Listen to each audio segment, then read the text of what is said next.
My name is Nora Whittaker.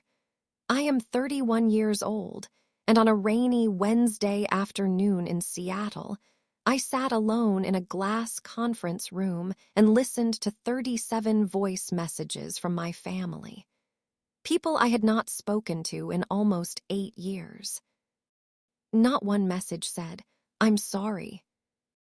Every voice said the same thing in a different way. "Help me." 8 years earlier, I had walked out of my mother's house in Briar Glen, Kentucky, with one cracked suitcase, $186 in cash, a wool coat that smelled like fireplace smoke, and a cedar jewelry box my grandmother had left me. My family told everyone I had suffered a breakdown. They told our church I was receiving treatment. They told neighbors I was fragile, unstable, and lost. The truth was simpler. I had finally seen them clearly, and that was the part they could not forgive. They would have kept me buried in that lie forever if my sister had not Googled my name one Monday morning, because she needed someone with good credit to save her from her own life. To understand why those 37 messages changed everything, you need to know what happened on Christmas Eve, 2018. Briar Glen was the kind of town where the pharmacist knew your allergies, the pastor knew your salary, and your mother knew how to turn both into a weapon by Sunday morning. The Whittaker house sat at the end of Cypress Lane with white shutters, a blue front door, and a porch swing that looked warm in photographs but felt cold in real life. My mother, Celeste Whittaker, loved that house because it made us look like a respectable family. Matching stockings, polished silver, perfect table settings, carefully chosen smiles, secrets packed into the walls so tightly you could almost hear them breathing when the rooms went quiet. Christmas Eve in our house was never a celebration. It was a performance. The tree had to be real. The roast had to rest exactly 20 minutes. My father, Martin, had to carve the meat. My older sister, Blair, had to sit where the chandelier caught her hair. My younger brother, Evan, had to make everyone laugh. And I had to help in the kitchen, refill glasses, clear plates, take coats, smile, and disappear whenever the family photo was taken. That year, I was 23. I worked mornings at a dental office and evenings at a bakery. I was also taking online accounting classes and saving money in an envelope hidden inside an old boot in my closet. I wanted to finish school and leave town with more than a wish. I had not told my mother. In that house, any dream that did not pass through her approval first was treated like betrayal. My sister Blair was 26 and newly engaged to Conrad, a man whose family owned 3 car washes and half the storage units in the county. My mother called him a blessing because he wore button-down shirts, said yes, ma'am, and looked expensive in photographs. That evening, she stood near the fireplace with a crystal glass in her hand and toasted Blair. "To our beautiful Blair," she said, her voice trembling just enough to sound maternal, "who has always known how to make this family proud. Some daughters are born with grace, and some daughters have to learn the hard way." Everyone laughed softly. In my family, cruelty often arrived dressed as humor. I stood by the sideboard holding mashed potatoes, wearing a green dress I had bought on clearance. I remember looking at the stockings on the mantel. Blair's had silver thread. Evan's had a little brass bell. Mine had turned slightly backward, my name hidden against the brick. That should have told me everything, but when you grow up being erased, you learn to call it normal. After dinner, when the plates were stacked and the younger cousins were watching a movie in the den, I asked my mother a question. That was all. One question. "Mom," I said, "do you know what happened to Grandmommy's college account? She told me she left money for me when she passed." The room changed before my mother answered. Conversations stopped halfway through words. Forks paused over plates. Blair stopped smiling at her ring. My father lowered his coffee mug without drinking. My mother did not look surprised. She looked prepared. She folded her napkin once, then twice.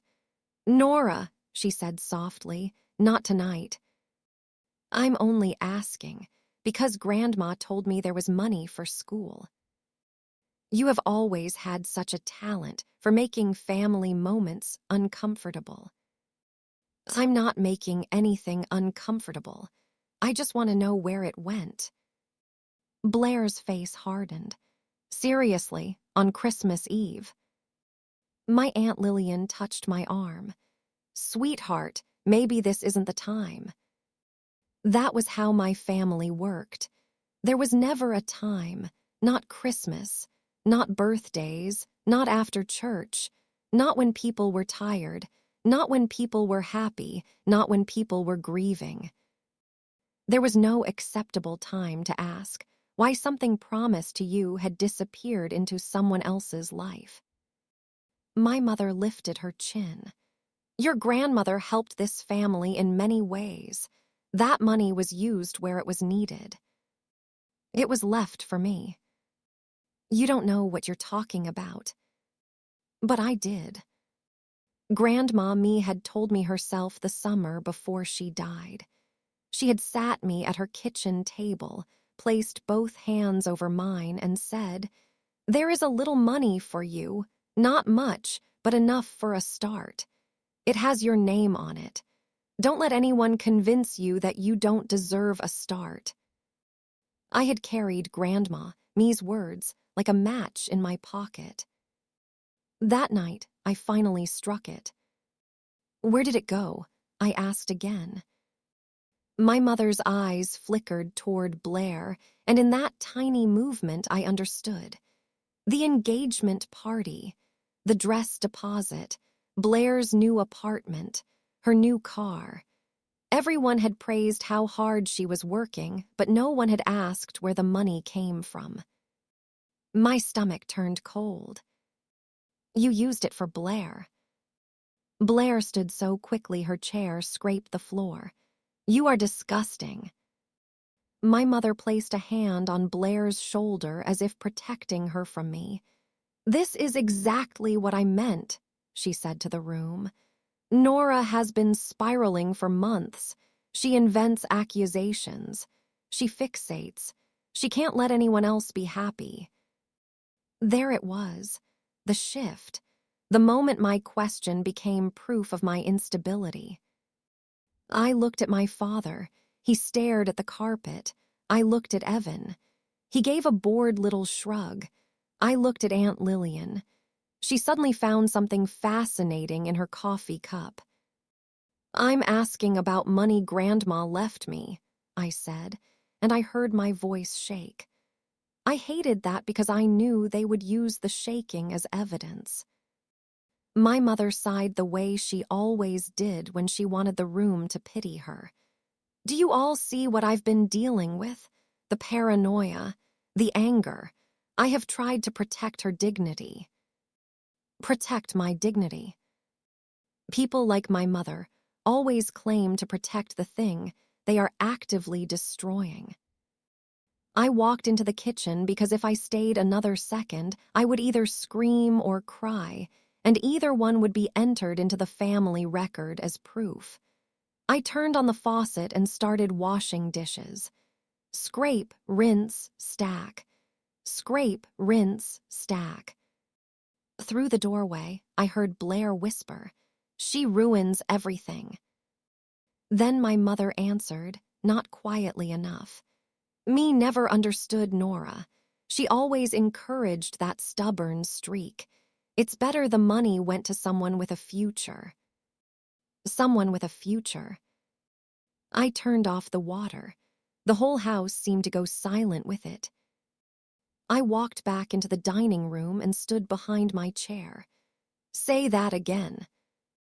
My mother looked up. Excuse me. Say it clearly. Tell everyone here that Grandma left money for me, and you gave it to Blair because you decided I didn't have a future. My father muttered, Nora, stop. I turned to him. No, you stop. You've been stopping me my whole life.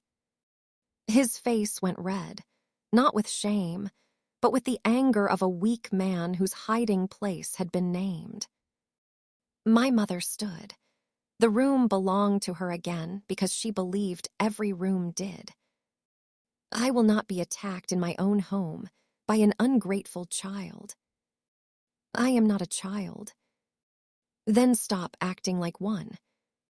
She looked at everyone. I think we need to talk honestly. Nora has not been well, we have all seen it. The mood swings, the resentment, the obsession with money. I have begged her to get help. I laughed once. It came out sharp and strange. You stole from me, and now I need help. My mother's eyes flashed. For 1 second, the mask slipped. Under the wounded mother was something older, colder, and furious that I had spoken where others could hear. If you continue this performance, she said, you will not be welcome in this house. Welcome. As if I had ever been welcome there, as anything except labor, blame, and background noise. I went upstairs. No one followed me. That was the first honest thing they did all night. In my bedroom, I took the suitcase from under my bed. It had one broken wheel and a stain near the zipper. I packed jeans, 2 sweaters, underwear, my laptop, the cash from the boot, and Grandma Me's cedar jewelry box.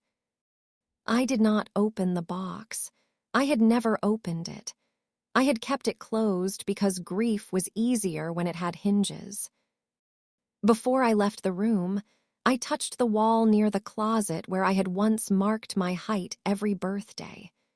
My mother had painted over those marks because, in her words, scribbles made a house look neglected. I touched the smooth paint as if the old version of me might still be underneath, waiting. Downstairs, the family was in the living room. My mother stood by the fireplace with a tissue in her hand. She had already begun the next act. I just want you to know, she said. If you walk out tonight, you are choosing this. No one is forcing you. That's the first true thing you've said all night. Blair crossed her arms. Don't come crawling back when real life gets hard. Evan smirked. She'll be back by New Year's. My father said nothing. That was his native language. Silence. I opened the front door. Cold air rushed in, carrying the smell of wet leaves and wood smoke. My mother's voice followed me. You are breaking this family. I turned back once. No, Mom, I'm just leaving the place where it broke me. Then I stepped outside and closed the door gently behind me. I did not slam it. I wanted them to hear the difference. I spent that night at the bus station in Lexington with my suitcase under my knees and my grandmother's box in my lap. The ticket I could afford took me west in pieces. Lexington to St. Louis to Kansas City to Denver, Denver to Seattle. I did not choose Seattle because it was romantic or brave. I chose it because it was far, and because a woman at the ticket counter said there were more job postings there than in the towns between. 46 hours on buses will teach you what your body can endure.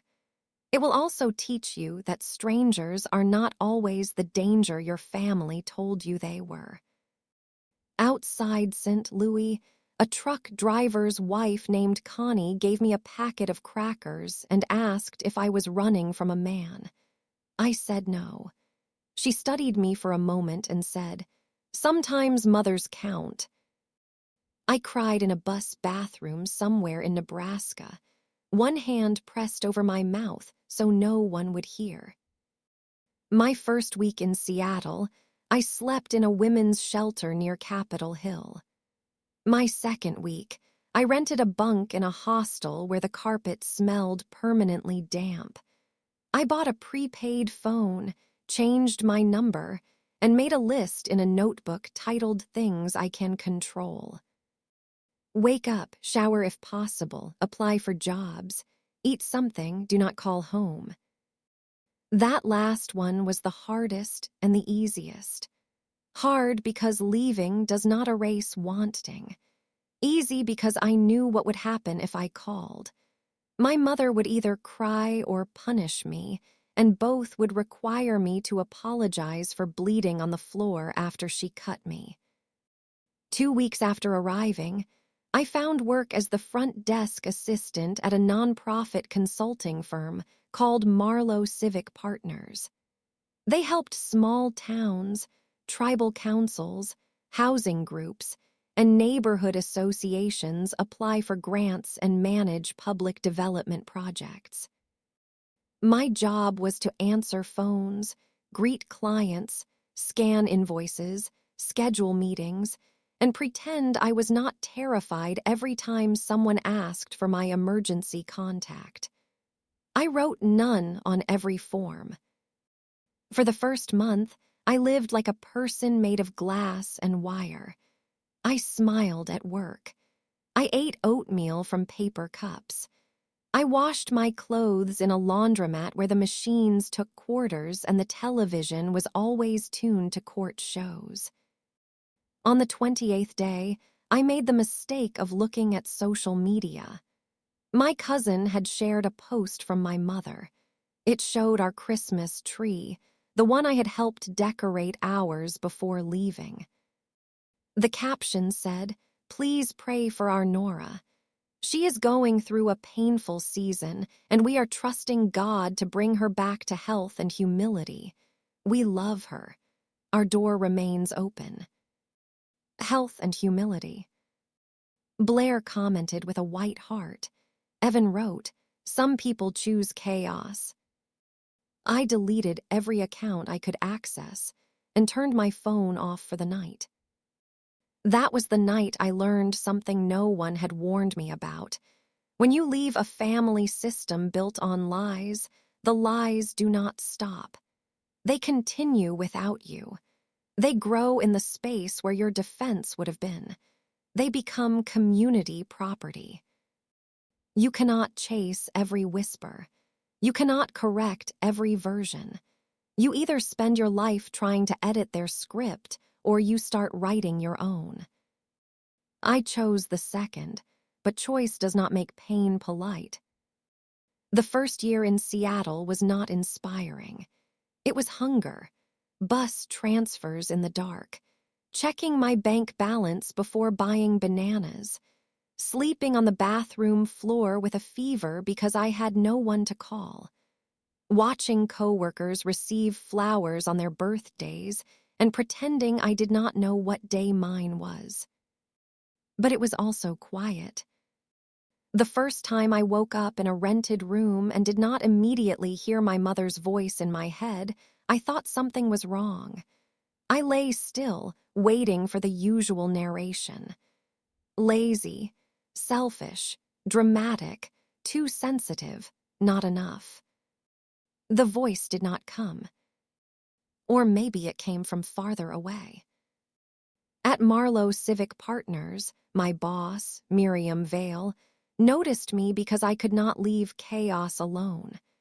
The supply closet became organized by project and deadline. The client spreadsheet became searchable. The old grant calendar, which had been a mess of sticky notes and missed reminders, became a system that prevented 3 late filings in 1 month. One Friday, Miriam stopped beside my desk. "Nora, did you rebuild our entire deadline system?" I froze. Was I not supposed to? She smiled. "That depends. Did it save the East Harbor application?" "Yes. It was due Monday, not Wednesday. The old calendar had it wrong." She pulled a chair to my desk. "What else is wrong?" No one had ever asked me that, as if my answer mattered. I told her about duplicate vendor files, inconsistent budget templates, clients being asked for the same documents 3 times, staff meetings with no action items, and donor reports being drafted too late. I spoke for 10 minutes, then stopped because I realized I sounded critical. In my family, noticing problems was called complaining unless my mother noticed them first. Miriam simply nodded. "Good. Starting Monday, you're not just answering phones. You're helping me fix operations." That was how my second life began.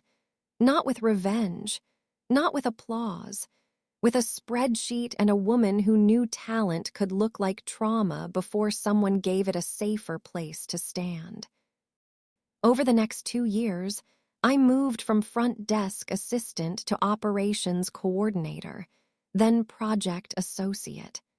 I enrolled in night courses at a local university and paid slowly, class by class. I studied on buses, in laundromats, during lunch breaks, and in coffee shops where one small tea bought me 2 hours of warmth. I had no family safety net, which meant every decision had weight. If I paid tuition, I delayed dental work. If I got sick, I negotiated with my own body like a debtor asking for more time. But there was dignity in knowing every inch forward belonged to me. No one could say they handed it to me. No one could attach conditions to it.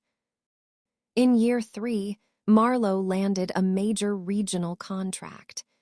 Miriam assigned me the smallest county in the group. Its first budget draft had a missing calculation that would have disqualified the entire application. I caught it at 1:12 in the morning while eating cold noodles from a plastic container. I rewrote the budget narrative, corrected the attachments, and sent Miriam an email with the subject line, "Please review before panic." She called me at 6:30 a.m. "Did you sleep?" "Not much." "Did you just save a $7 million application?" "Maybe." "Come in late today." "I'm already on the bus." She was silent, then said, "Nora, people like you are dangerous once they realize they don't need permission." Around that time, I met Amara Chen. She joined Marlowe as a communications strategist with bright scarves, sharp eyeliner, and the kind of laugh that made interns relax. She became my first real adult friend. One night after a brutal deadline, we sat on the floor of the conference room, shoes off, backs against the wall. She asked, "Why do you never talk about where you're from?" I almost said complicated, the word I used to close doors. But exhaustion makes truth less guarded. I told her about Briar Glen, the Christmas Eve dinner, the missing fund, my mother's post, the bus, the silence. When I finished, she said, "My parents told everyone I joined a cult." I blinked. "Did you?" "No, I moved in with my girlfriend." Then she laughed once, not because it was funny, but because sometimes pain becomes absurd when it survives long enough. That night, I cried in front of another person for the first time since leaving Kentucky. In year 4, I opened Grandmommy's box. Amara came over with dumplings, looked at the cedar box on my shelf, and said, "You've been living with a locked ghost for 4 years. Open it or give it rent."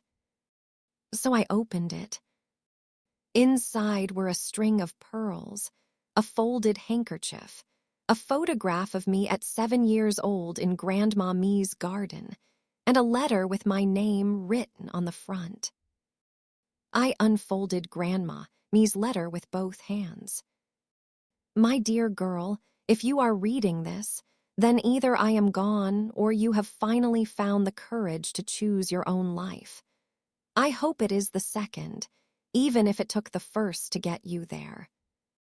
I have watched you try to be small enough for that house. You were never meant to be small. Please do not spend your years proving your goodness to people who benefit from doubting it. Your mother confuses control with love. Your father confuses quiet with peace. Blair has been taught to take what is given and never ask who paid for it. Evan has been taught that cruelty is charm if people laugh. None of that is your burden to carry. There is money for your schooling. I made arrangements because I knew Celeste would not honor my wishes unless someone forced her to. Ask Lillian if you must. She signed as witness. And if the money is gone by the time you read this, know this. What they stole from you was a tool, not your future. You are the future. Leave if you need to. Stay gone if leaving saves you. I love you without a price. Grandma Me. I read the letter 3 times. I had grown up believing Grandma Me wanted me to keep the family together. That was what my mother always said. But here, in her own hand, was the truth. My grandmother had seen the cage and tried to leave me a key. The next week, I called Aunt Lillian. "Did you witness Grandma Me's education documents?" I asked. A silence, then yes. "What happened to the money?" She began to cry. "Your mother moved it. There were supposed to be 2 accounts, one for you, one for Blair. She said you were unstable and that Blair needed help with expenses. I knew it was wrong." "Did she forge my signature?" Lillian did not answer quickly enough. That was the answer. "I should have stopped her," she said. "Why didn't you?" "Because Celeste knows how to punish people without leaving marks." I wanted to hate her. Part of me did. She had watched my mother steal from me, then watched her call me unstable for noticing the theft. But her fear sounded real, and real fear is complicated. It does not excuse silence, but it explains the shape of it. "I'm not ready to forgive you," I said. "I don't expect you to." "Then why tell me now?" "Because your grandmother asked me to tell the truth if you ever came looking." That sentence stayed with me for years. The truth had been waiting, but no one had been brave enough to deliver it. I had to become strong enough to collect it myself. By year 6, I had finished my degree. I did not attend graduation. There were no parents with flowers, no siblings taking photos, no hometown friends cheering. Instead, Miriam and Amara surprised me in the break room with a grocery store cake that said "Congratulations, Nora," in bright icing. I cried anyway. Miriam gave me a card with one sentence inside. "You built the person they said you were incapable of becoming." A month later, she promoted me to director of operations. Marlowe Civic Partners had grown from 12 employees to 68. We had expanded into climate resilience planning, rural broadband funding, affordable housing coordination, and recovery work after floods and fires. My job became strategy, crisis management, and translation between people with money and people with need. I learned that power often speaks in jargon because jargon keeps ordinary people out. I learned to make budgets tell the truth. I learned to ask who benefits, who pays, who is missing, and who will be blamed when the plan fails. In other words, I turned every skill my family had forced me to develop for survival into a profession. I was not grateful for the abuse. I will never say that, but I am proud of the alchemy. I took what was meant to make me obedient and used it to become precise. In early 2026, a regional business journal published a profile about women leading community development work in the Pacific Northwest. Miriam insisted I participate. I hated interviews and photographs, but Marlo needed visibility, so I agreed. The article described me as the operational force behind Marlo's expansion. It mentioned that I had started as a front desk assistant after relocating to Seattle in my 20s. It included a photo of me in a navy blazer, standing near the office windows, looking calmer than I felt. I did not post it. I did not send it to anyone in Kentucky. I did not imagine anyone there would see it. That was my mistake. 3 months before the messages, Miriam walked into my office holding a folder. "Have you ever heard of the Cumberland Futures Fund?" she asked. "In Kentucky." "Yes, they're hosting an annual benefit in May. They want a keynote speaker with rural roots and community development experience." "Where in Kentucky?" She checked the folder. Briar Glen. The name landed in my chest like a door slamming. The benefit was being held at the Briar Glen Community Hall. The committee chair was Celeste Whittaker. My mother. Of course she was. Miriam said gently, "You don't have to do this." I looked at the folder. "I'll do it. For the right reasons." "For my reasons." She nodded. "That is good enough." After Miriam left, I opened the event website. There was my mother's name beneath the words event chair. There were photos from previous years. Celeste at the podium, Celeste with the mayor, Celeste smiling beside a banner about rebuilding community trust. I laughed so hard I startled myself. Then I texted Aunt Lillian. "I've been invited to keynote the Cumberland Futures benefit. Did you know?" Her reply came 10 minutes later. "Yes, your mother does not. Please be careful." Careful had been the commandment of my childhood. Be careful what you say. Be careful how she feels. Be careful not to upset your father. Be careful not to embarrass Blair. Be careful, be careful, be careful, until careful became another word for erased. I wrote back, "I'm done being careful in ways that only protect liars." 2 weeks before the benefit, my sister Blair Googled my name. I know because Lillian was in the room when it happened. Blair had moved back to Briar Glen after her marriage collapsed under the weight of debt, boredom, and Conrad's affair with a woman who sold luxury candles online. The divorce left her with a house she could not afford, a leased SUV she could not keep, and a lifestyle built on the assumption that someone would always step in before consequences arrived. She needed a guarantor for refinancing, someone with income, credit, and no messy questions. Lillian told me Blair was sitting at my parents' kitchen island when she said, "What about Nora?" My mother went still. "What about her?" "She always worked. Maybe she has some money somewhere." "Nora is not stable." "Mom, it's been 8 years." People like that don't change. But Blair had already typed my name.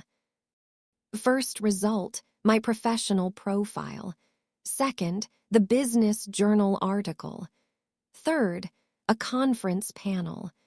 Fourth, Marlowe Civic Partners leadership page with my title under my name. Chief Operating Officer. Lillian said Blair stared at the screen and whispered, "No way." My mother came around the island and read silently. Lillian said the color drained from her face, not like a mother relieved that her daughter was alive, but like a defendant watching evidence appear on a courtroom screen. "This is exaggerated," Celeste said. Blair clicked the article. There was my photo, my name, my work, my voice in polished quotes. No facility, no breakdown, no tragic wandering. Just a woman who had left and built a life. "She's a COO," Blair said, "and she's speaking at the benefit." My mother grabbed the laptop. "What?" That was the moment the old story caught fire. The calls began that night. I was in a board meeting when my phone buzzed the first time. Then again. Then again. By the time I returned to my office, there were 21 missed calls. By midnight, there were 37 voice messages. Seattle glowed outside my window. Wet streets reflected traffic lights. Ferries moved across the dark water like patient ghosts. I pressed play. Message 1 was Blair. "Nora, hey, it's Blair. I know it's been forever, but I really need to talk to you. It's important. Call me back tonight." Message 4 was my father. "Nor, it's Dad. I hope this number works. Your mother says you're doing well. That's good. Listen, the family is in a bit of a situation, and maybe you could help us sort things out." Message 9 was Evan. "So, apparently you're some big executive now. That's wild. Anyway, I've got an investment thing going, and it would be stupid not to talk." Message 15 was my mother. "Nora, this is your mother. I don't appreciate finding out from strangers that my own daughter is coming to town. After everything we've been through, you owe me a conversation." Message 22 was Blair again, crying now. "Please, I could lose the house. I know we haven't been close, but I'm your sister. Help me." Message 37 was my mother again, voice low and sharp. "Do not embarrass this family at that event. Call me before you make this worse."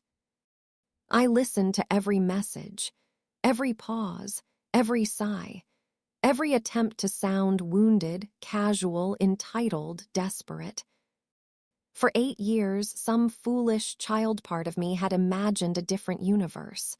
One where my mother said, "I lied."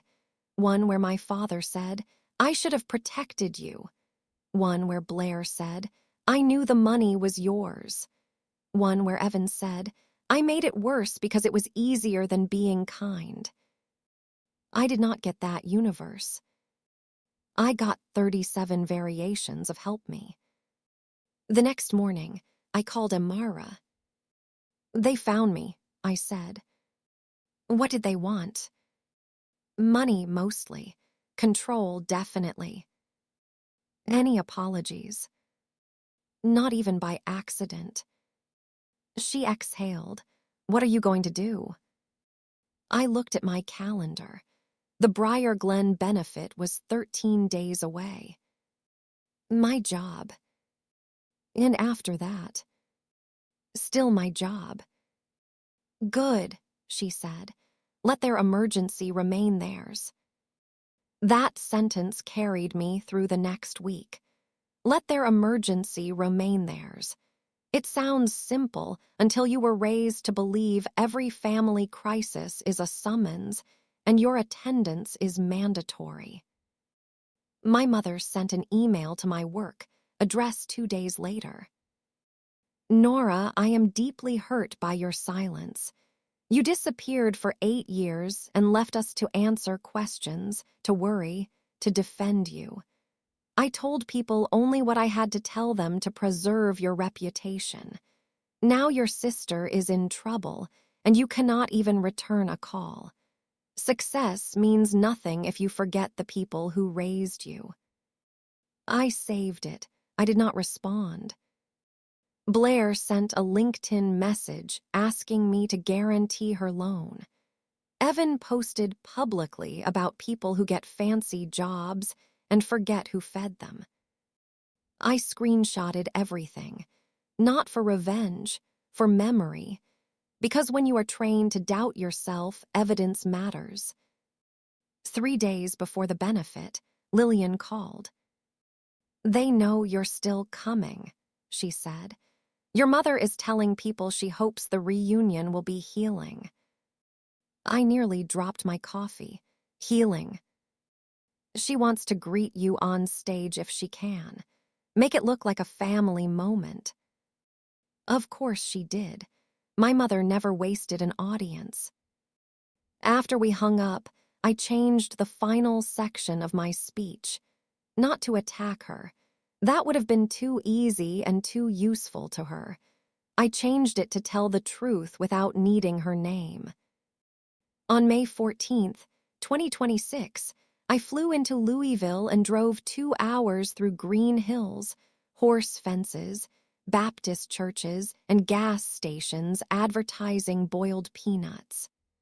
The closer I got to Briar Glen, the more my body remembered what my mind had outgrown. My shoulders tightened, my jaw locked.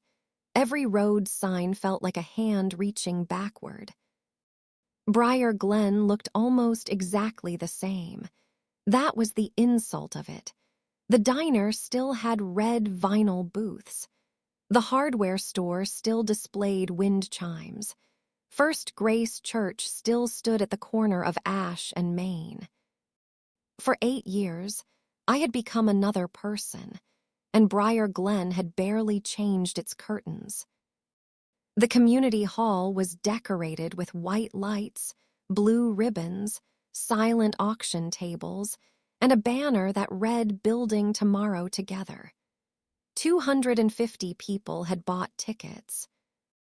I entered through the side door. My name badge read, Nora Whittaker, COO, Marlowe Civic Partners, keynote speaker. From behind the curtain, I could see my family. My mother sat near the center in a pale blue dress, pearls at her throat, hair sprayed into obedience. My father sat beside her, older than I expected. Blair looked tense and tired. Evan stood near the bar, laughing too loudly. My mother took the stage first. "Tonight is about coming together," she said. "Because in Briar Glen, we believe no one should be left behind." I almost laughed. Hypocrisy, when performed with perfect lighting, can become surreal. Then my mother said, "Please join me in welcoming a daughter of Briar Glen, and someone very dear to my heart, Nora Whittaker." The applause began before I moved. I stepped onto the stage. For 1 second, the light blinded me. Then the room sharpened. My mother's smile tightened. Her eyes searched mine for compliance, for warning, for the old Nora who would understand the assignment and protect the performance. She opened her arms for a public hug. I walked past her and went directly to the podium. The applause grew uncertain, then stronger as people stood. A few recognized me slowly. My old English teacher pressed both hands to her mouth. The mayor glanced from me to my mother and back again. Blair stared at me like I had walked out of a grave wearing better shoes. My mother stood beside the podium half a second too long, arms still slightly open, a hug with no recipient. Then she lowered them and returned to her seat. That half second was enough. In small towns, people can smell a story changing. I adjusted the microphone. Thank you. It has been a long time since I stood in this room. I began with the professional speech, rural funding gaps, grant readiness, infrastructure planning, community trust, and why small towns are often asked to survive on volunteer labor while larger systems take credit for resilience. I knew the work. I had earned that stage. And because I had earned it, I did not need to use it as a weapon. Then, near the end, I let the speech turn. When we talk about community, I said, we use warm words: belonging, support, home, together. Those words matter, but only if they are true. A family is not loving because it looks good from the street. A town is not kind because it knows how to pray for someone it never bothered to call. The room went still. I left Briar Glen 8 years ago with less than $200 and a suitcase with a broken wheel. Many people heard stories about why I left. Some were told with concern, some with tears, some in places where people trusted the speaker. I will not spend tonight correcting every rumor. I will say this. Sometimes the person called unstable is simply the first person in the room who refuses to keep pretending. Someone inhaled sharply near the front. The help I needed back then was not pity. It was not gossip disguised as prayer. It was not a public story told over my private pain. The help I needed was distance, work, education, and one person willing to see me as capable before I could see it myself. I did not look at my mother. I did not have to. The room was looking for me. So when we talk about building tomorrow together, I continued, let's be honest about what that requires. It requires telling the truth, especially when the lie is comfortable. It requires asking who has been left out of the photograph. It requires understanding that silence is not always peace. Sometimes silence is just the sound of everyone agreeing not to protect the person being harmed. My mother sat perfectly upright, hands clenched in her lap. Real community does not ask people to disappear so everyone else can feel innocent. Real community makes room for the truth and then decides to become worthy of it. When I finished, the applause came slowly at first, then all at once. People stood. Not everyone. My mother did not. Blair did not. Evan looked around before reluctantly standing halfway, then sat back down. My father stood fully, his eyes wet and fixed on the floor. The sound washed over me, not as triumph, but as confirmation. I had not imagined myself. Afterward, the reception became less a networking event than a public reckoning wearing name tags. People approached me carefully. My old English teacher hugged me and whispered, "I should have asked questions." A church deacon said, "Your mother made it sound like contacting you would make things worse." I thanked people without absolving them. That distinction matters. My mother waited until there was an audience, of course. She approached with Blair on one side and my father half a step behind. "Nora," she said warmly, loud enough for nearby donors to hear. "What an emotional speech. I wish you had told us you were carrying all that pain." "You were there when it was packed," I said. The smile flickered. Blair stepped forward.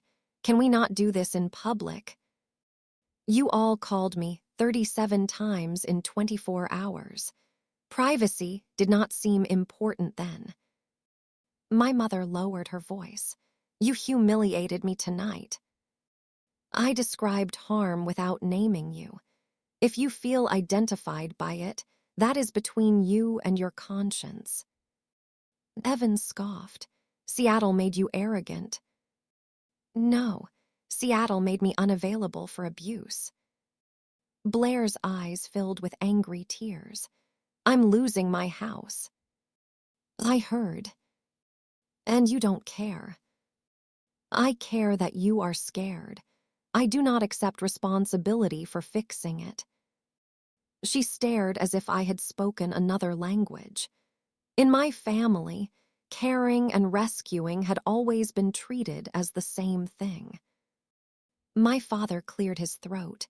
Nor, maybe we should all sit down somewhere. I turned to him. You had years to sit down with me. His face crumpled.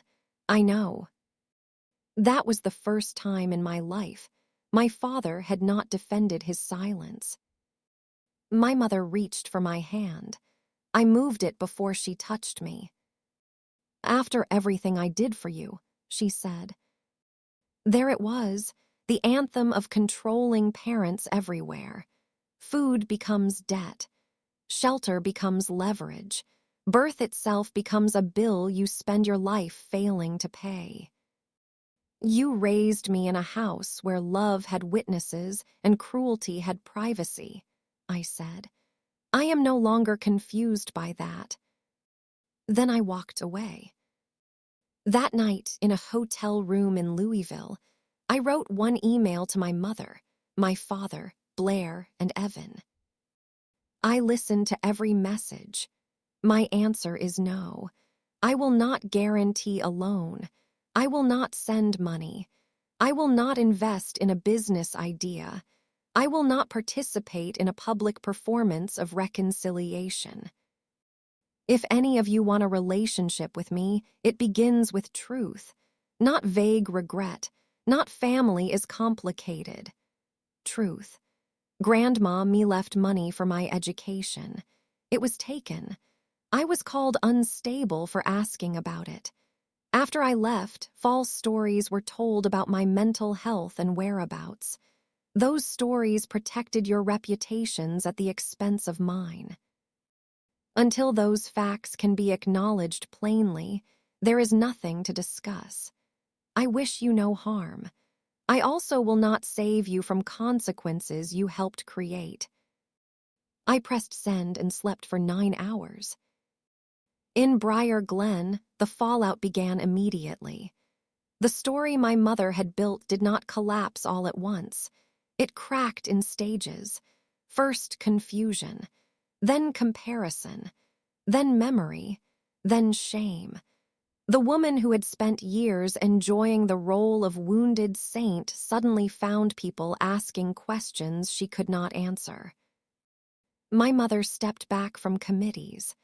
Blair lost the house and moved into my old room. Evan deleted his post after his girlfriend asked him whether he had publicly shamed his sister for not giving him money. My father's letter came in August. It was handwritten on lined paper. Nora, I do not know how to write to a daughter I failed to protect. I used to tell myself I was keeping peace. That was a lie. Peace would have meant you were safe, too. I knew your grandmother left money for you. I knew your mother used it for Blair. I knew you were not unstable. I knew that night at Christmas that you were telling the truth. I am sorry for the money, for the lies, for the silence, for every time I asked you to make yourself smaller so the house could stay calm. You deserved a father. I was a witness. I read it standing in my kitchen, then sat on the floor because my knees felt unreliable. Some apologies arrived too late to repair the bridge, but still early enough to stop you wondering whether the river was real. In September, I created the Me Whitaker Starting Point Scholarship for students estranged from family support. Students with no emergency contact, no cosigner, no one to call when financial aid forms use the word dependent like a trap. That was the closest I came to revenge. Not punishment, but redistribution of possibility. My life in Seattle is not perfect. Some holidays still ache. Some forms still ask for family medical history, and I still write unknown. But my life is mine. That sentence is not small. On Sundays, I host dinner in my apartment. Amara comes early. Miriam brings wine. My neighbor brings bread. Sometimes the first scholarship recipient joins us when school feels heavy. The plates do not match. Someone always spills something. Nobody praises one person by cutting another. Nobody weaponizes memory before dessert. There is laughter without a target. That is how I know it is safe. The 37 messages are still saved, but I do not listen anymore. I remember the lesson. They did not call when I was sleeping in a shelter. They did not call when I was working 2 jobs and studying until my eyes burned. They called when my success became visible enough to be useful. That is not love arriving late. That is entitlement finding your address. The 2 words my family kept saying were "help me." The 2 words I had needed for years were "I'm sorry." Those are not interchangeable. Help me asks for your resources. I'm sorry offers accountability. Do not let anyone convince you that refusing the first means you are unworthy of the second. My name is Nora Whittaker. I left Briar Glen with $186, a broken suitcase, and a cedar box I was afraid to open. I became the woman my mother's story could not contain. And when the people who buried me in rumor finally found me standing in the light, I did not hand them a shovel. I handed them the truth and walked away. If this story found you at the right moment, share it with someone who needs permission to choose peace without guilt. Leave a comment and tell me which words your family would say if they called you tonight. Help me or I'm sorry. Subscribe to After Silence Stories for more voices that refuse to disappear, and I'll see you in the next episode.